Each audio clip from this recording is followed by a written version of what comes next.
everyone. Welcome to another beautiful day on Your View. I am Mariah Folabi Brown. As always, I have my lovely co-host. Hi, ladies. Hi, Mariah. Hi, YK. What's up? If I say in the building, you now. No, trust me. You today, Tuesday, was turning to Monday. No, it was on the script. Put Monday. Somebody did not remove Monday on the script. So I didn't want to say it, but now that it's on the spot, I had to say it. All right.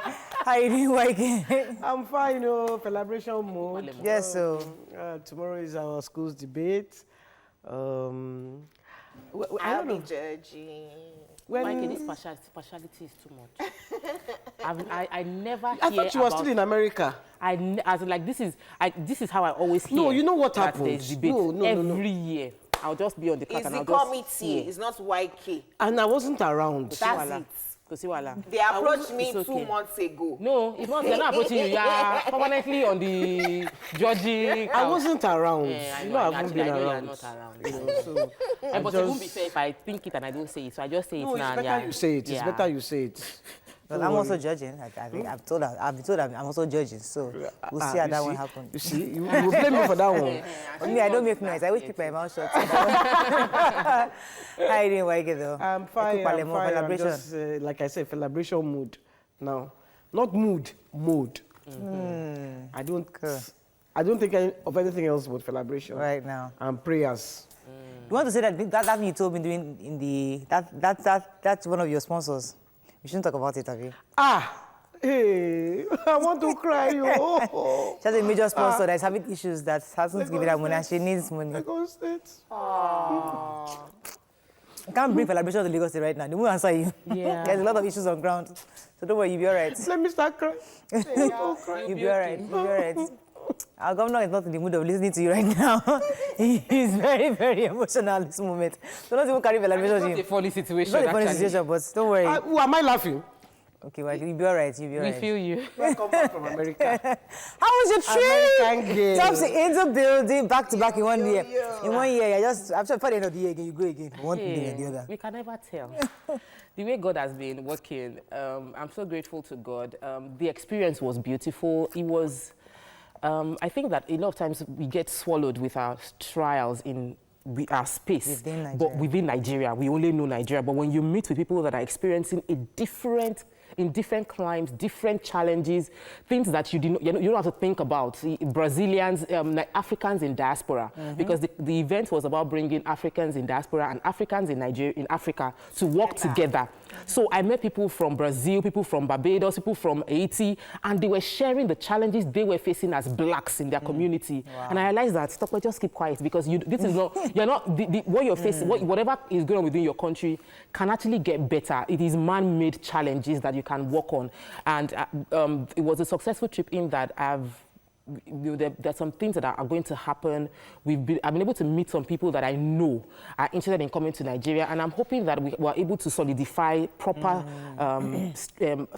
effects from this that we'll feel in our country, that people will get better. You can actually create an opportunity, a platform where these guys can come here and actually do things. Like the MD for Afrexim back now, I already invited her to our show. When she comes in, she's not a Nigerian, but they are doing great things for funding intra-Africa businesses. Wow.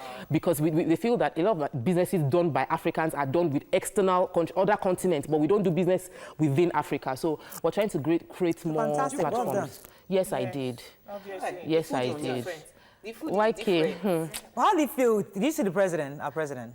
No, I didn't. I sort of missed it. I got there on Friday. He left on Friday. I didn't. But they said that he was there.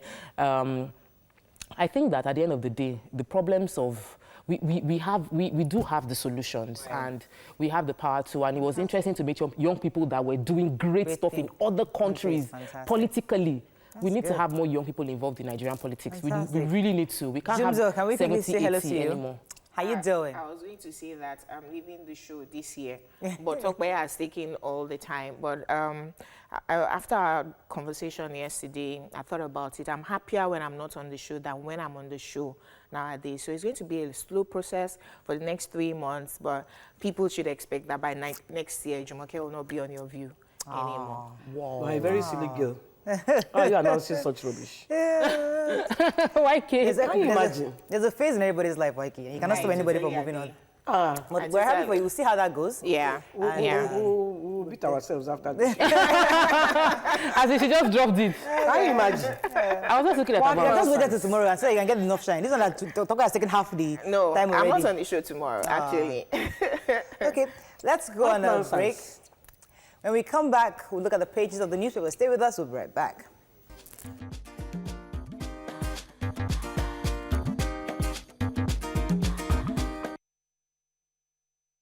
Don't worry, I'm drinking water. We're going to start with The Punch. 2019, Nigerians will choose between a lifeless candidate and a job provider, says Atiku. Protesters storm APC National Secretariat over primary crisis. How my father died at 82, says Baba Salah's son. Lagos APC primaries, police arrest 84 suspects for violence. Tinubu says herdsmen crisis caused by water scarcity. Saraki More Bruce Melaye filed 500 million naira suit against Inspector General. And missing general soldiers detained Punchman orders for 28 hours. Let's talk about many stories, but Baba Salah, he's lived a good life, actually. Yes, you know, he was a pioneer comedian, you know, in the days of NTA, passed on at 82. May his soul rest in perfect peace. Amen. And there are a few other stories in the Metro News. Why, could you have any story that jumps at you? He actually died peacefully. The story I have was the soldiers that detained the Punch guy and like 37 other people. 28 other people, yeah. 34, sorry. Yeah. 9 women and 24 men. If my calculation on 35 is correct. Anyway, they went into Ambree's restaurant, right. and they arrested all of them, including the Ambree's owner. They're looking for that missing general. Alkali. Yeah. So they're still trying to see. So the NUJ is saying that they may stop journalists from going to report stories in Jos because of this arrest. You know, they're coming to defend their own. I don't think that's the right solution, though. I think that we should, the NUJ probably needs to effectively file a case against this process, because we cannot have stories happening in the north being broken by international media, and we cannot have stories happening within our country and we don't know about it until a few days later. True. It's better when everybody is informed, but I support them in protecting their people. So let's move on to The Nation. How to resolve farmers' headers crisis by Tinubu Ribadu Sani. That was at the Nation TVC Conflict Resolution Summit in Abuja. Imagine.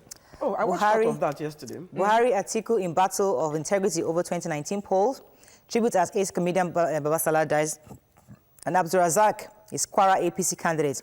So at the summit, Ashaju Tinubu was saying that, Bola Ahmed Tinubu was saying that water scarcity obviously is part of one of the reasons why herders are looking for they're moving around, looking for and same thing goes. Ribadu was saying also that a lot of herders feel like even that the president is actually not even they've not been acknowledged as other Nigerians as much as other people, other Nigerians. Well, that's how he said it in the papers. Did you want us to take the well, you know, this water scarcity major headline? It's because of global warming. Yes. And in Cape Town, they were actually limiting the use of the water they were using. And they've been doing it all over the world. It hasn't just reached Africa, where they say shampoo your hair once a week, don't do it and then don't flush when it's number one. I've always been scarce of water. I think Rebadi was just saying that they've not been properly integrated into the society very well, so they don't feel like real Nigerians. But the reason they haven't been integrated is they're not static. Exactly. How do you monitor them? They're moving around. Okay, and it's their culture. So it's either ranching or we can't account for them. Let's move on now to Daily Sun. Atiku's vice president, Southeast-Southwest collide. We don't know. Ikremadu ex-Ghana Governor Peter Obi top list. Fauci threatens to quit party over Tambuwa's defeat. INEC warns against jumping the gun on campaign. 2019 APC PDP trade wars over Atiku. Protesters hold Oshomole others hostage. Imo Guba Ararume picks Abga ticket. So did you read the protesters holding? Which story did you want to take? I want to take the INEC because the provision in Section 99(1) prohibits campaign by political parties earlier than 90 days before the polling day. So right now we're already seeing we saw posters pre the internal party primaries. Yes. So we're saying that no official They actually campaign give should dates. start. November for the presidency, I think is November 18th, and the governorship at is December 1. According to that same story. Yes. So those are the dates that they're supposed to So start what campaigning. happens to the people who were campaigning for primaries? Do they go and take off their posters now? No, but I think some are coming up. I'm seeing some fresh ones, especially within Lagos. And no jingles and all that. We know the rules, but they're just reiterating it. For primaries, it's the main election, Abi. So to stop right now. they're supposed to stop. They're supposed to stop. So I think we And should who is Atigo's VP going to be? I don't even know. That's the Southwest, Southeast. The calculation is serious. I feel, Morayo, that immediately I just left this country, the politics just exploded. Everything just happened. We're waiting for you to and I was like, It exploded. It just happened. It was Please boiling. let me just say, what if Atiku comes together with Obi Ezekwesili or Ngozi Okonjo-Iweala? we've been seeing some funny flyers on social media, but none of them have been confirmed. I feel that... Well, it would be a nice thing that a woman... Yes, for the very first time. That would be nice. Because any woman that becomes the VP Hell. will be the head of the Economic team. committee. Hell. And for me, the smarter head we have, the better for Nigeria long term. Are you saying women are smarter than men? Yes. No, but like, I didn't say it. we know how to. I feel you. Ngozi has done Yes. amazing for us. Both of them World Bank. So I think that those two would be good. The other one I just sacked. Adeosun. Adeosun. So those are options. Adeosun, Ngozi Okonjo-Iweala, Obi Ezekwesili. She resigned. After she was told to resign. She resigned. But yeah, those are good options. But the options, according to the papers that are on the table, are Peter Obi and Ekweremadu. Those are the options on the table that they are considering. I wish but it's been Tambuwal nice had won, though. because if you want the women votes, it'd be Ekweremadu, nice no. to have a female VP. Peter Obi might be nice because he has good track I like record Peter. with this. I like Peter Obi. Because he did well in platform. Yes. So Yes. that one You know has how itself. Anambra. There was a good succession plan too. Yes. You know, the process has been good. I think at the end of the day, there must be track record. I need to see what you have Okay, done. let's move on. Let's see. Yes, I need to see Let's what you have just see done. because we just hope that well, the politics is getting very interesting. Tambuwal had won. Well, we'll come at Tambuwal story because that's what Fayose is thinking of leaving They for. counted it now. Moving on to New And Telegraph. they don't win. 2019, let me take New Telegraph, please. 2019, 25 governors, ex-governors pick APC, PDP senatorial tickets. 2019, Nigerians now have choice. Atiku tells Buhari. Very true. Dad impregnates 13-year-old daughter and jailed for 14 years. We took that story yesterday. He's been jailed. FG said to announce new minimum wage this week. So I was going to take They're arguing the minimum wage between 25k and 30k. The government is saying that they can do 25,000 naira, and the Labour is 16 on 30. So we're hoping they get to a good. Hopefully this week we can get May I break that down to say that as far as the indices remain the same, what we'll have with a new minimum wage is inflation. And let me explain in it. real time. Inflation might be economic terms, but the point is the people that earn 25k, that would start earning 25k, will have better buying power. So, but let me explain it. The market woman will increase her price because she now knows you have 25k. I used to give you this yam for 500 naira before, but they have increased your salary now. Not really. The things have gone high before, and the pocket hasn't been able to catch up with it. So let's move on to the it's last buying one. power. It's the government that cannot pay 18k. that will now pay 25 or 30. We've discussed that one. Moving on now to Vanguard, our final paper this morning is anxiety over fate of Saraki Dogara as National Assembly resumes today. 75 days after. Yeah. And presidential convention, I'll dump PDP anytime from now, says Fayose. Let me tell you Fayoshe's grouse. Is he ex-governor yet? No, October 16th. no. October 16th. He's still governor, Governor Fayose. So Governor Fayose is grouse with PDP is that, listen, he was amongst the very, very few people that held the party while everybody kind of chickened out. Yes, So we know that. now it's time for things are turning around, and his candidate Tambuwal wasn't picked, and they're almost sidelining him. So he feels that, listen, you guys were all sucking up to the other parties. I was amongst the very few that stuck here, stood here, and we fought for these parties to stay alive. And now we have we're asking us to vote for Tambuwal, and you're all this, you were sidelined. Valid and point. he feels like, you know, he's not being carried along. Valid so he feels he point. wants to leave. But communicate your issues effectively with your party members. he would have done If that. you leave, where are you going to? APC, They wouldn't want him to You don't leave. know what happened. Why you being shocked? Have you not seen a lot of cross carpeting? He's an Ekiti man. He won't go anywhere. Okay. Ekiti men, they are very, very proud. Fayose will go to Ekiti. Nothing. I'm sorry to APC. I said, you say if he leaves, but I really, Ekiti people will not go. Trust me. like that. I even party. I even trust him. I don't understand what people are saying. even trust in this will Nigeria, not in the go. past 2 weeks, you did not see the calculation how things change. Let us go on a break. Political interest. Anyway, Nigeria. I've seen wonderful things. Let's go on a break. When we come back, we discuss some of the trending news out there, and later we talk about cerebral palsy. Stay with us. We'll be right back.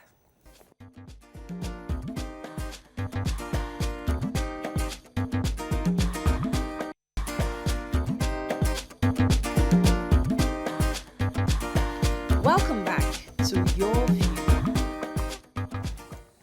Thanks for staying with us. So recently, the wife of a renowned man of God advised intending couples to seek counsel from their religious advisors before their parents.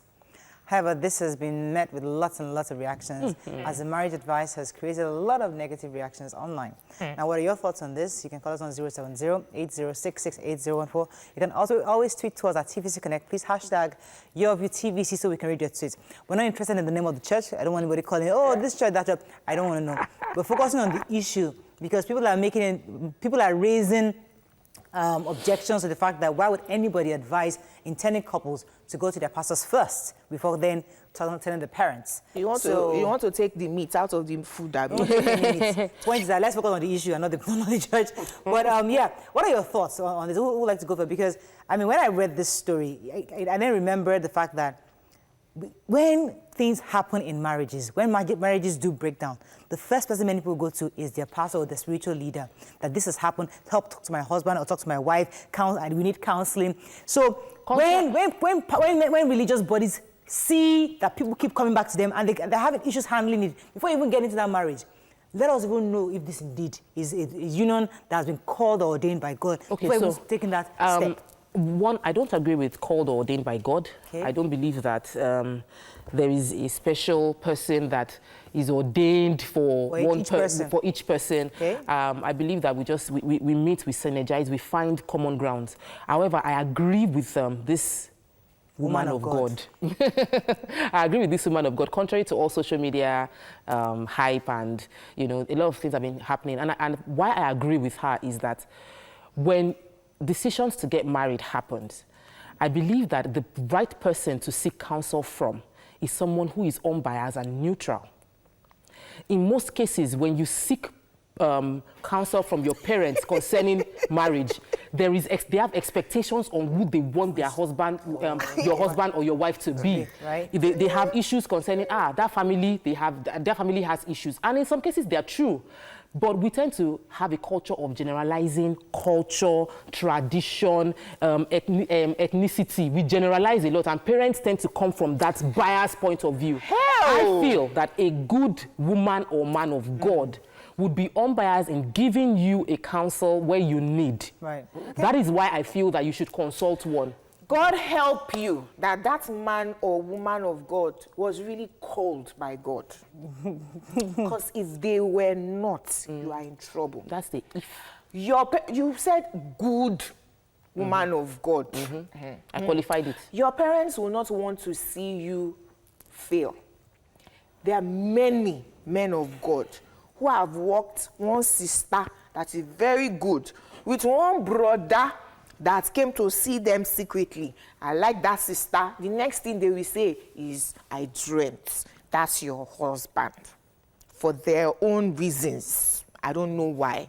I totally disagree with this woman. Totally.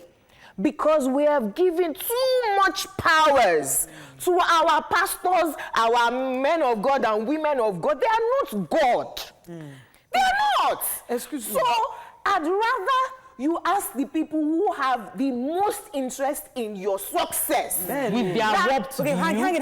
Because some have warped views. Hang it. I agree with you. I want to go with that statement. People who have interest in your success. Unfortunately, because of our culture, our background, the whole tradition that we grew up with, everybody around you is an enemy. It's one sister that caused your grave. Everybody. No. She has made a point that people who don't go to parents because of obvious biases. No mother wants their child to go and marry somebody who from certain types of religions. That's our reality. But we are trained, YK, a lot of time that everybody, your neighbor, your sister, not your sister, your family, the auntie down the street, everybody wants your downfall. Including the pastor. So in Nigeria, including the pastor. We don't trust our pastors. It's just possibly the religious leaders. Yes. 10. These pastors don't even know the people who want to get married. They're not close to these people. So how can you? But you, over time, you have been seeing, the parents have been seeing you the with boy this come and go. And you're telling me that the pastor will know pastoress will know There's nothing like pastor. Let me explain something. I want to get married now. Oh, my daughter wanted to get married. She will go and tell her pastor first. If 40 timafu, my recycle brain. So that's it. I think that we wrongly judge religious leaders. Let me not tie it to pastors, even imams. We wrongly judge religious leaders by the few bad ones. And there are a lot of bad ones, but there are good ones too. Yes. And they do have counsel to give. And I'm not a believer in seers. I don't believe in seeing into the future. I don't believe in I don't believe in that. And the woman did not say see into the future. The woman said counsel. The idea is about advice. And sometimes all it takes, and I've had that experience in my church where there was a counseling session between two intended couples, and after like 2 sessions, they knew the marriage wasn't going to work. Because there are some things that professional they will see that your parents cannot see. They don't have the competence. They don't have the skill to see. Most pastors are not counselors. If you were telling me that go to your counselor first, I may have agreed with you. They're not. No. And I say it with all responsibility. Going to theology school does not make you an expert on relationships. They get trained on it. But listen, some of them, not most of them. Okay, do you agree that there's a spiritual angle to this? Yes. And that's my point. There's the counseling part and there's the spiritual angle. So what this person might have been saying was that what you need to do when you talk to a pastor is not necessarily to tell you yes or no. It's probably to pray along with you. You see, that spiritual aspect, pray along with me. I'm not asking you for permission. I'd ask my God.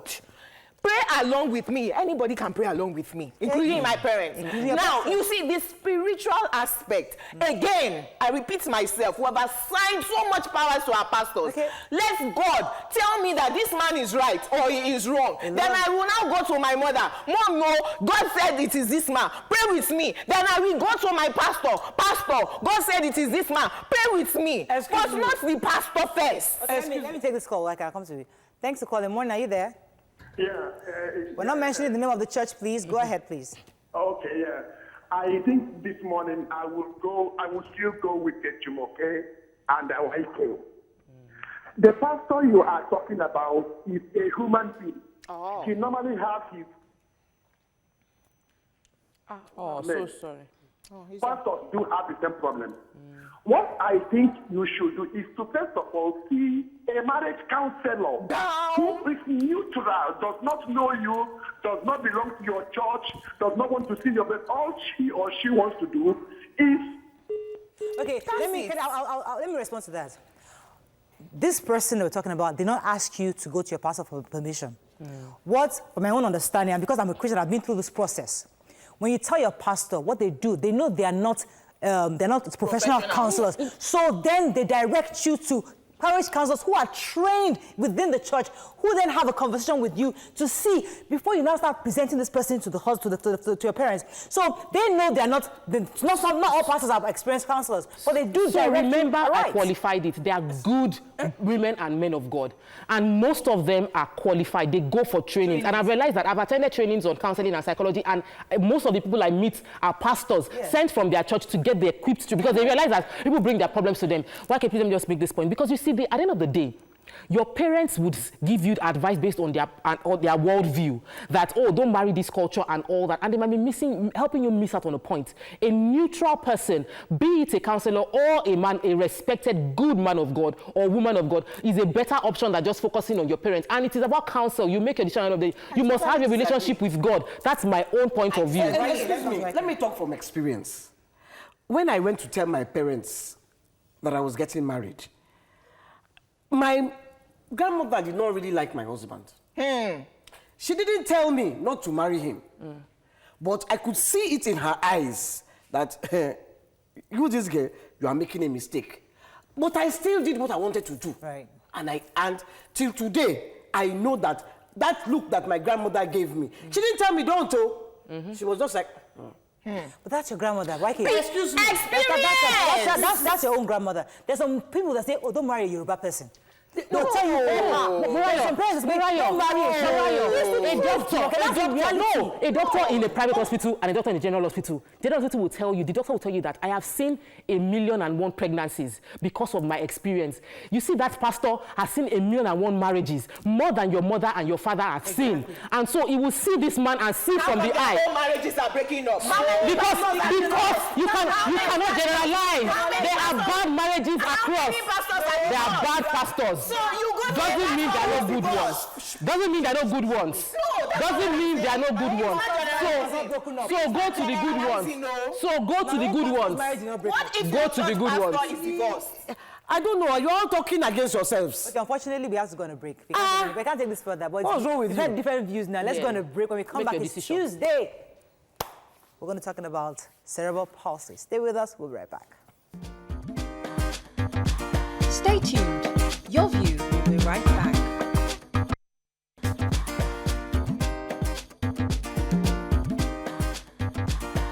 Welcome back to Your View.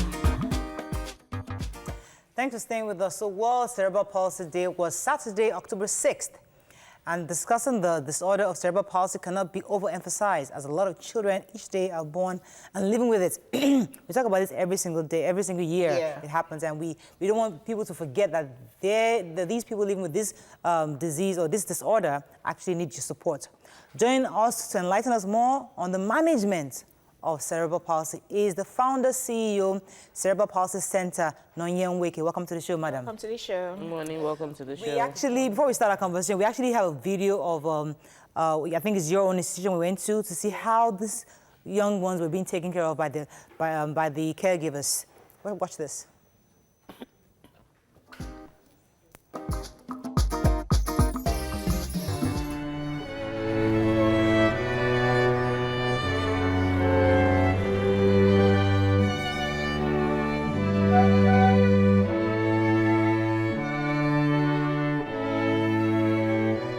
Management of cerebral palsy actually requires a multidisciplinary approach, but the hallmark of management is actually therapies. Then for ABR, it actually requires you trying to revitalize the fascia. The fascia is just a tissue that actually provides mechanical support to the body. So what we try to do is we try to see how we can strengthen the fascia so that it provides this support, because most of the children we have here are actually in the severe category of cerebral palsy. So most of them are distorted, they have scoliosis, have contracture, and so many joint abnormalities. The children, they are not quite easy to manage, but we do our best. Because managing children with cerebral palsy, a child is more or less like when you manage 5 normal children, okay? So it comes with a lot of challenges, per se. Like when the parents bring them in the morning, you will take up from there, and then we keeping them clean, making sure that they are okay and they are comfortable like they are in their own homes. A mother, a proud mother of a child with special need.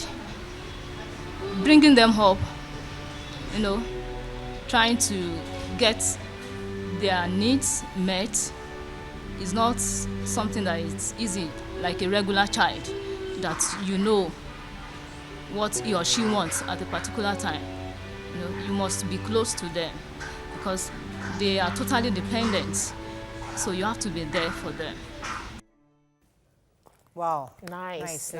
So we're focusing today on how to manage, and it seems like lots of parents bring their children over to your center to go about their daily business, and they bring them in the morning and pick them up in the evening. So how has it been starting up this center, and how have you been able to get these people to train them on how to take care of these young ones? Well, I'm a mother. My own daughter is 12. So I started with my daughter. Like you said, if you can't find what you're looking for, you create it.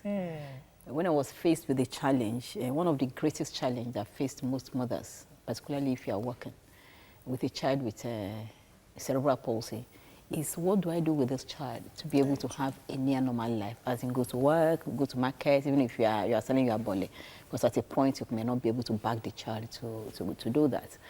So when I was faced with that challenge, I used to be an entrepreneur, I used to run a business, and most daycare centers would not take these children. Simple reason. It's difficult to manage. It's difficult to manage. Some of them will not understand. Some other mothers, due to discrimination, will not want their children to be associated with these children, particularly if the child is on the severe spectrum. And then again, at that early time, the child needs a lot of therapies. You know, so you are constantly going in and out of the hospital for therapies. Most families will not be able to afford that, not just in terms of money. But for instance, you are living at, let's say, Body Thomas, where I live, and you need to go to Luth every day. It's even close anyway, but if you don't have a car, you have to bag the child, leave your work, then come back, your day is finished. You need to put food on the table for kids. So I had to start the center for my child. Then I started taking in, you know, word of mouth. Then I started doing awareness events. I remember it was 2012, 11. We did the first awareness event. It was in Luth. And to begin to talk to professionals, talk to parents, families about the need for you to have a place to put your kids. Okay, so we're very spiritual in Nigeria, and particularly our culture believes that children, you must have children because they're the ones who will take care of you when you're old. So imagine that you have a child that has cerebral palsy. What do you say to yourself in terms of the purpose of that child on earth? Well, we are very spiritual, which is good. And it's that spirituality that will make you ask yourself again, what do I have in my hands? You know, God asks you every day. You should ask yourself, what do you have here? I have in my child a child with cerebral palsy. Now, what am I supposed to do with it? Yes. Personally, I've gotten to the concept, to the stage where I know that I'm not waiting for my child to take care of me. Actually, I have a child that I should take care of. And as I'm dying, which is part of why I'm doing what I'm doing, I must prepare a place for her, you know, to stay, to be managed. So you talk to people, yes, we want you know, children to take care of us, but in reality, even those who have regular, normal children, they always don't even take care of you all the time. Exactly. So you begin to ask, you know, kind of remove that concept from your mind. Okay, I know, as I said, we talk about cerebral palsy every single year, because for those who don't know what this is, it's a genetic disorder? No, it's a congenital disorder. It's not genetic. Okay. It's just a disorder resulting from an accident or brain malformation that happened in parts of the brain. Okay. Yeah. An accident that could have happened in childbirth as well. Yes, childbirth, while the child in the womb, or at the point of birth, or shortly after birth. How did you find out my daughter had it? First of all, my daughter, I have a unique story. My daughter is adopted. So, so I got her when she was 6 days, and at 5 months she was diagnosed. Now, how did I know? I went to the doctor because she wasn't doing what she should do. You know, usually a child should hold up the neck at a certain point, reach out and grab things. She wasn't doing any of that. And in retrospect, she used to have seizures, but I didn't know what that was. She used to have spasms. So which was enough to worry any mother if you knew, you know, at that point. So that was what happened. She wasn't meeting her milestones in a nutshell. So I went to a doctor, and the doctor just looked, oh, this child has CP.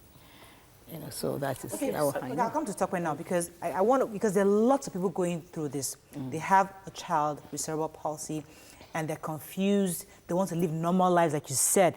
And this center is available for them to actually bring their children. Could you tell me how you've been able to equip your center with these people who can actually, these caregivers? What do they do? How did you train them? Training. Yes. Well, I will tell you something. CP is not, if I say it don't require so much, I have a physiotherapist, I have an occupational therapist, they have caregivers. They're just like regular children, you know, that they need extra care, extra attention to, you know, to manage. So what I do, I start from myself, I train myself, then I get my staff. You know, you look out for staff that are empathic, that staff, normally when they come, I say, you're not coming to work. This is not a job, as in the job. So, but, you know, because particularly as it's a free center, nobody pays anything. So, really? Yeah. Wow. So how do you fund it? From you now, so you're going to give me some money. Friends and family. Friends and family support, you know, people, yes. And because when I started the center 8 years ago, or 9 years, when I decided I wanted to run the center, maybe because I was grieving, I was angry, I was like, this enormous. You can't have this enormous burden and you are thinking of how to get money to do this. And then, you know, what happens, where do you see a lot of these children actually, those on the severe spectrum? You see them abandoned, right? Right. Yes. So I know when they're abandoned, people go and take care of them there, isn't it now? So I felt, okay, if I can have a place, nice place, and people are not, people bring in their, you know, then same people who go and support can come and support. So that's what we've been. So it's not been as much as I will want. You know, I'm hoping it will improve. But at least it's been enough to keep us for 8 years. So people walk in unannounced, you see what I'm doing, they're impressed, they buy over it, you know, they say, okay, I'll contribute 1,000 a month, 500, whatever. Wow. You know, they bring in the people. So, commendable. So I have actually met someone, an hairstylist that has that has 2 special needs children. One of them has CP, cerebral palsy, and she was rejected. The baby was rejected at the the daycare center. How are you using advocacy to get daycare centers to not just reject every child that they see is not conforming to what is normal to them? We'll answer that question when we come back. Let's take this quick break. We'll be right back. okay. Stay tuned. Your View will be right back.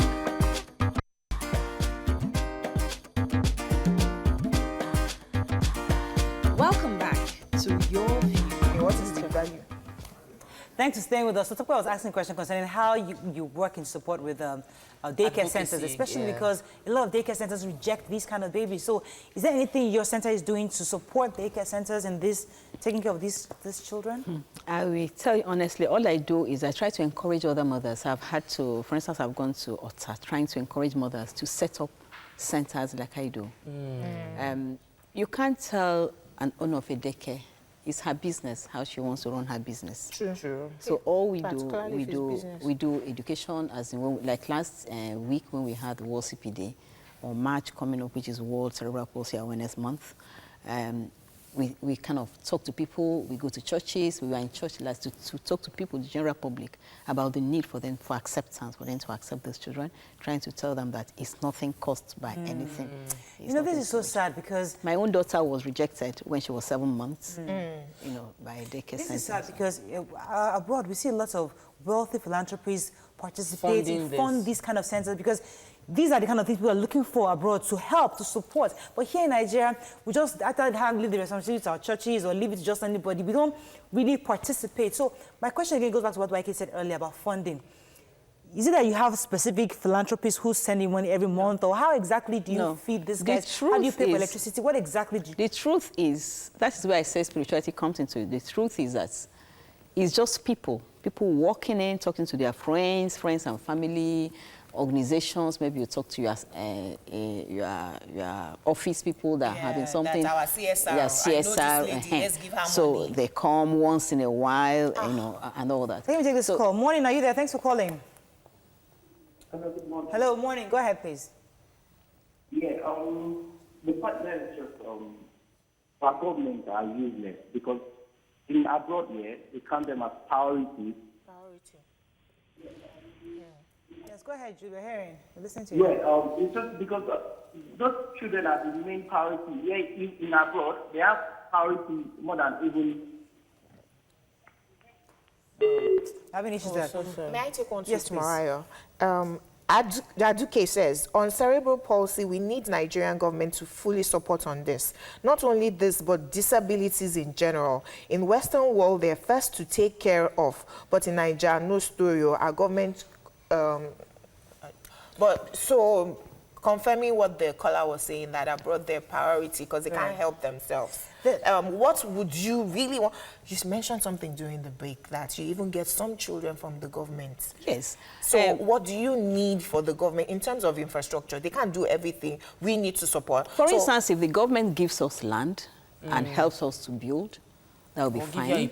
Or give us a property. Or maybe not property, because you need to have a purpose-built place for them, because you have to think of, find our children today. My daughter is 12, she's going to be 15, she's going to be 20.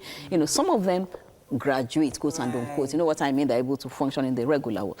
But there are those whose parents are not even able to take care of. Not that they don't want to take care of them. Let me go to the issue of trust, because the reason why many Nigerians are reluctant sometimes to support causes like this, because they always have issues with trust. That if I give you money, is it going to the pocket of the proprietor? Is it going to, would the children actually get these needs? Because some people go to orphanages and they realize that the money they use is actually used personally for the owner. So, well, we know you're here not to solicit for support, but how do you use this money? If you come, what exactly do you use the money for? Well, like I said, what has kept us these 8 years is people walking in, not telling me you are coming, just coming. So you walk in, you see the children's bedroom, you look at the children. If you are well fed, you don't need anybody to tell you that, right? So they look at the children, they buy into what we are doing because they ask, how do you? They go to the kitchen, they see basket of fruits, they say, I live there with them. So it's not like I have somewhere else I live. So we are all there together. So we wake up in the morning, we have a structure, I have 18 staff working with me. Wow. They see all that. The staff have never gone on strike, that they're not paid salaries and they're not paid on time. So how else, you see all that? You're not seeing any luxury around me. Yeah. I don't give beggars money on the road. Yeah, sure. The reason I don't give beggars money because I don't believe, I think that everybody should utilize themselves to the best of their ability. Now, I think that all the people that give beggars money on the road can look at someone like you and come and contribute to this, because to me it's a noble cause. Even though you have a child that has cerebral and which was why you started. Yes. But the fact remains that you are actually doing this, and it's helping a lot of mothers. It's helping a lot of families. I tell you that most mothers I have, and incidentally I seem to have attracted some single mothers, You can't put down somebody because has a child out of wedlock. And you can't tell her to now stop her life. You know what I mean? Because you have a child with severe disability. So the children are there, then she's out there trying to see what she can do with, with her life. Then you have families that without the child being in the center, the mother is not able to work. So what do? That's why we don't charge money, or part of why I don't ask, nobody pays anything. All the families are paying their children. May I take a tweet in support of you? The money says, instead of paying my tithe to my pastor who has a private jet, it's better to pay to keep these special babies alive. Please, I need our contact details. You're doing a great job. Account number. I'll tweet your account number. We'll support you the best we can, because obviously, I'm sure there are things you need aside of money. Food items, clothes, bed sheets, things like that you probably need. So I think what we'll do, we'll probably work with you. If I tell you what I need, and I will tell you why, right? Before I came here, I didn't want to come. You know why? As I'm stepping out, my phone will go non-stop. Madam, I have a 5-year-old. Madam, I have a 20-year-old. And I don't have space. In fact, one time somebody asked me, then why did you go to radio to say where you don't have space to take? You need space. So I need space. What I need to build. So I need to build. So you cannot just because you want to take in more people, so that the ones you have. So you are renting? He's renting, yeah. Oh, you are right. Somebody Thomas, yes, you are right. So I think our governments, if they are listening, this is a noble cause. Please, they should support you with land or something. And we will it's not about sending you money, it's about really giving you space. Yes, it's giving you space, not about the money. Actually space for these children. Right. I wish I had money. Yeah. I wish I was a rich person. I promise you, I would buy you land. I'm telling you, if we should houses. Well, you could know rich people now. You don't have to. If I knew rich people, she's looking for collaboration. I can say for money. Her major sponsor right now is currently trying to organize himself. Lagos State is a major sponsor right now. She can't go to Lagos State. But we'll support you where we can. We wish you the best of luck. And if you need anything, let us know once in a while like that. Just let us know. If we know anybody, we can then direct them to you. Right. Well done, madam. And I'll give you my phone number. Okay. That's all we can take on the show. I hope you learned a few things as we have. Have a fabulous day. Tomorrow's our live audience show. Please come early so you can get a seat. Have a fabulous day. See you tomorrow. Bye-bye. Bye.